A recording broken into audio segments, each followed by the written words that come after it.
Hi guys, good morning અને જય શ્રી કૃષ્ણ. અભી સલુના મિની બ્લોગમાં તમારું સ્વાગત છે. આજના બ્લોગમાં તમને આવશે મજા, કેમ કે આજે છે અમારે રજા. તમે નીકળી ગયા છે ગાડી લઈને સાયણ છે મારી DRGD સંકુલમાં હવે પહોંચવાની તૈયારીમાં છે. તમે સંકુલમાં પહોંચી ગયા ને પહોંચીને જોયું તો સ્કૂલ આખી ખાલી છે, કેમ કે કોઈ છે જ નહીં.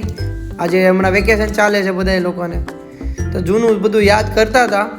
તો કોઈ ભેગું થયું નહીં દોસ્તાર ને કરે કંઈક મજા આવે. આ જો અમારું ગાર્ડન છે, આની પાછળ મોટું ગાર્ડન બીજું પણ છે, ક્રિકેટ ગ્રાઉન્ડ. પણ એ બધી નથી જવું, આપણે મારે જવું છે મારા ક્લાસમાં ઘણું બધું અમે કરેલું હતું એ જોઈએ.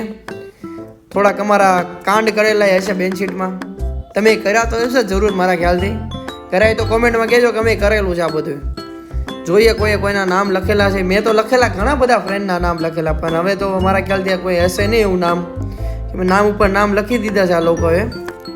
જોઈએ એકાદું દેખાય તો કંઈક મજા આવી જાય, પણ કંઈક મોકલીએ કોકને, પણ કાંઈ હરખું દેખાતું કોઈ વચાતા જ નથી. કાંઈ ને અહીંયા આપણું કંઈ ભેગું થાય એવું લાગતું નથી. તો હાલો ગાડી કાઢવાની છે, હવે ઘરે જઈએ. ઘરે જવાનું મને નથી થતું, તો કાંઈ નહીં, હાલો ચાલો જઈએ ઘરે. યાર તડકો બહુ છે બહાર, આવી તો ગયા શું કે ઘરે જવા માટે.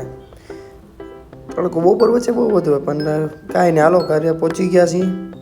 ઘરે આવીને જોઈતા તો કેરી, મેં કીધું હાલ આજે મજા પડી ગઈ. મમ્મીને કીધું કાઢો રસ. મમ્મી કે આજ કાંઈ રસ બસ નહીં નીકળે. મેં કાંઈ નહીં, તો રિબિન તો કાપવા જોઈએ. રિબિન કાપી ત્યાં તો જોયું ત્યાં તો કેરી. મેં કીધું હાલ આ તો પાકેલી છે, દાબોય નથી નાખવાનું. કાંઈ ને મેં કેરી ખાઈને હોઈ જવાના છે. તમે હોઈ જજો કેરી ખાઈને. ગુડ નાઇટ, જય માતાજી.